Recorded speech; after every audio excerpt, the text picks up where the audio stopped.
आपकी अगली कविता। 4 पंक्तियां देता हूं। अभी चाचा ने बात की हिंदू मुसलमान की। मेरे फरमान भाई हमारे मित्र हैं। एक बात बड़ी जिम्मेदारी से कहना चाहता हूं, आप लोग समझ जाएंगे तो मजा आएगा कि जो अब तक नहीं बना वो अब की बार बना लेंगे। जो अब तक नहीं बना वो अब की बार बना लेंगे। ये सौदे हैं, तुम्हारे ही सामने एक दरबार बना लेंगे। और करो यार हिंदू मुसलमान, बिना इसके कुछ भी नहीं मुकम्मल। करो यार हिंदू मुसलमान, बिना इसके कुछ भी नहीं मुकम्मल। तुम्हारी लाश को सियासी करके ये एक बार फिर सरकार बना लेंगे। ये कवियों के अपने अपने व्यक्तिगत विचार है और ये चल रहा कवि। एक रचना और देना चाहता हूं, बहुत जिम्मेदारी से मैंने लिखी थी काफी पहले, कि जमी बेच देंगे आसमान बेच देंगे।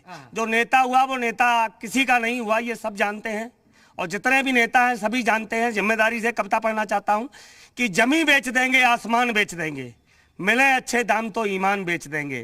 तेरे ही सियासी पुत्र खाकर तेरी कसम, धीरे धीरे पूरा हिंदुस्तान बेच देंगे। धीरे धीरे पूरा हिंदुस्तान बेच देंगे। और नफरतों को बढ़ावा दे रहे दस्तक दिलों में जो, कसम खाकर घर का सामान बेच देंगे। और बात आएगी जब दौलत व शोहरत की, तो अपने ही बच्चों के अरमान बेच देंगे। और लगेगी बोली आसमानों में जब उनके कर्मों की, तो यही 2 कौड़ी के व्यापारी अपने भाड़े का मकान बेच देंगे। और तेरे ही सियासी पुत्र खाकर तेरी कसम, धीरे धीरे पूरा हिंदुस्तान बेच देंगे। ये तंज ये बढ़िया।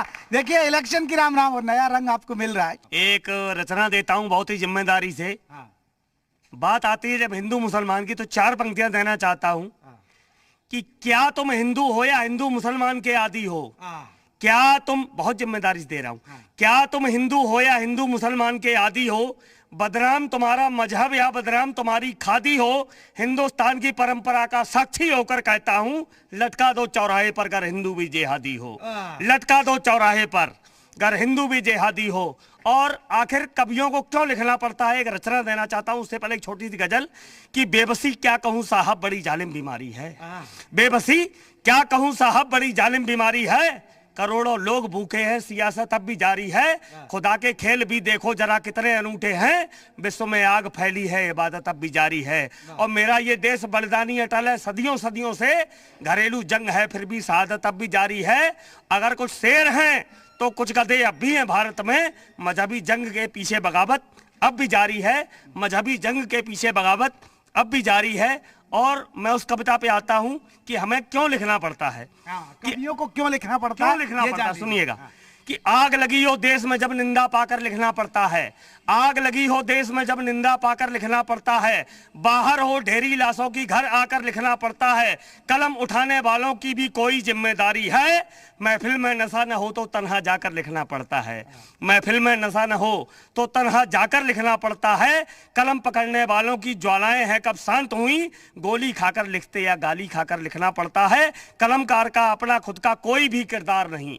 कलमकार का अपना खुद का कोई भी किरदार नहीं। मुद्दा हो ज्वलन तो स्याही खार बनाकर लिखना पड़ता है। मुद्दा हो ज्वलन तो स्याही खार बनाकर लिखना पड़ता है। और चाटुकारिता की सीढ़ी पर कलम रखेगा पहला कद तो, चाटुकारिता की सीढ़ी पर कलम रखेगा पहला पग तो, वैश्यावृत्ति का पेशा दिखता है उसके लेखन में। वैश्या जब विद्रोह करे बाजार बनाकर लिखना पड़ता है। और बे सुन लें जो कहते हैं ये कलमकार तुलसी जैसा है। बे सुन लें जो कहते हैं ये कलमकार तुलसी जैसा है। अल्फाजों को नील गगन से लाकर लिखना पड़ता है। अल्फाजों को नील गगन से लाकर लिखना पड़ता है। और कायनात कवियों की थोड़ी बहुत अलहदा तो होगी। डोली के आगे हमको अर्थी लाकर लिखना पड़ता है। डोली के आगे हमको अर्थी लाकर लिखना पड़ता है। और सबकी कलमें बिरयानी की थाली माप नहीं सकती। सबकी कलमें बिरयानी की थाली माप नहीं सकती। कभी कभी तो सूखी रोटी खाकर लिखना पड़ता है। कभी कभी तो सूखी रोटी खाकर लिखना पड़ता है। और कलमकार बस एक बूंद है सागर की गहराई का। कुआं हो कितना भी गहरा अंदर जाकर लिखना पड़ता। इसका अंतिम शेर कि कुआं हो कितना भी गहरा अंदर जाकर लिखना पड़ता है। सबसे अच्छा तेल कौन सा जब कवियों से पूछा जाए, डीजल और पेट्रोल छोड़कर डाबर लिखना पड़ता है। बहुत बढ़िया। इश्क के स्कूल हैं हम। इश्क के स्कूल हैं हम। इस्लामिया की इस पवित्र भूमि पर खड़े होकर, क्या इश्क के साकिब, इश्क के स्कूल हैं हम। यूं न मसलो फूल हैं हम। यूं न मसलो फूल हैं हम।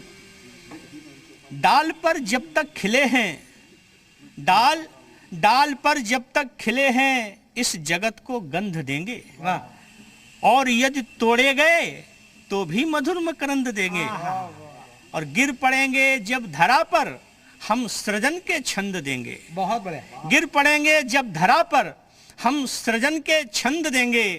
और हकीकत क्या है कि एक मुट्ठी धूल हैं हम, यूं न मसलो फूल हैं हम, इश्क के स्कूल हैं हम।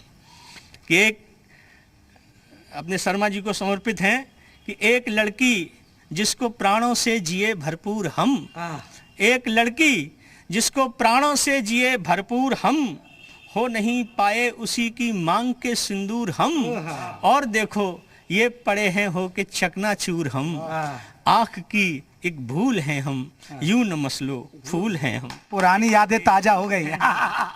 अब मेरी उम्र की शायरी जब शुरू कर दी है तो मैं भी चाहता हूँ कि यहाँ मेरे नौजवान दोस्त जो तशरीफ फरमा है, मैं 4 लाइन है कि होशियार तो बहुत थे हम भी पढ़ाई में, होशियार तो बहुत थे हम भी पढ़ाई में, बर्बाद हो गए हैं किसी की जुदाई में। ओए युवाओं के लिए। होशियार तो बहुत थे हम भी पढ़ाई में, बर्बाद हो गए हैं किसी की जुदाई में।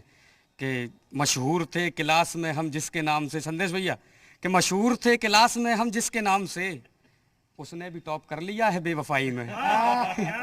कि मशहूर थे क्लास में हम जिसके नाम से, उसने भी टॉप कर लिया है बेवफाई में। और शेर समाप्त करिए कि हम अपने इस तरह से सख्त यूं तेवर नहीं करते, बहुत बढ़िया। हम अपने इस तरह से सख्त यूं तेवर नहीं करते, किसी के नाम मोहब्बत के कभी जेबर नहीं करते। काफिया देखिए कि किसी